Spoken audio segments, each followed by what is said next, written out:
नाम का एक लड़का था। उसके पिता की लोहे की दुकान थी। आरव अपने पिता के साथ लोहे की दुकान में मदद करता था।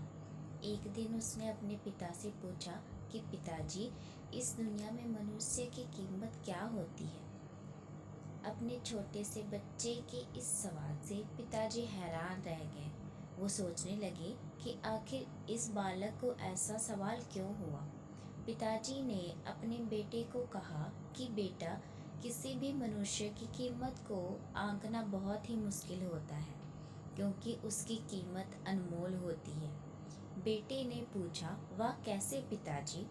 अगर सभी मनुष्य की कीमत अनमोल होती है तो फिर कोई अमीर तो फिर कोई गरीब क्यों होता है?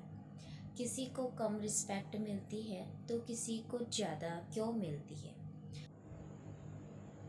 पिताजी ने अपने बेटे को समझाने के लिए कहा कि तुम स्टोर रूम में जो लोहे का बड़ा सा टुकड़ा पड़ा है वो लेकर आओ। बेटे ने कहा, जी पिताजी। वो लोहे का टुकड़ा लेकर आता है।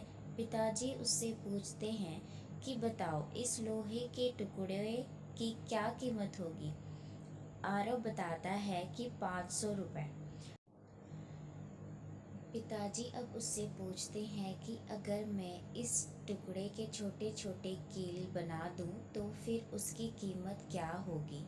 वो थोड़ा सोचकर बताता है कि पिताजी, ऐसा करने से उसकी कीमत बढ़ जाएगी।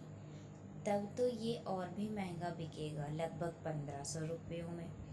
पिताजी उससे पूछते हैं कि बेटा, अगर मैं इस लोहे के टुकड़े से घड़ी के बहुत सारे स्प्रिंग बना दूं तो?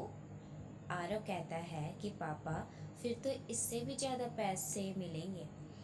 पिताजी अपने बेटे को समझाते हुए बोलते हैं कि ठीक इस लोहे के टुकड़े की तरह ही मनुष्य की कीमत होती है।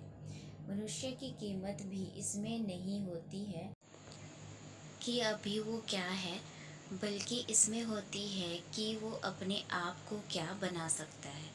आरव अब समझ चुका था कि उसके पिता क्या कहना चाहते हैं। हम भी अपनी कीमत आंकने में कई बार गलती कर देते हैं। हम अपने प्रेजेंट स्टेटस को देखकर अपने आप को वैल्यूलेस और मीनिंगलेस मानने लगते हैं। हम ये नहीं सोचते हैं कि हम अपने आप को क्या बना सकते हैं और हम अभी क्या हैं। उससे अपने आप की कीमत आंक लेते हैं।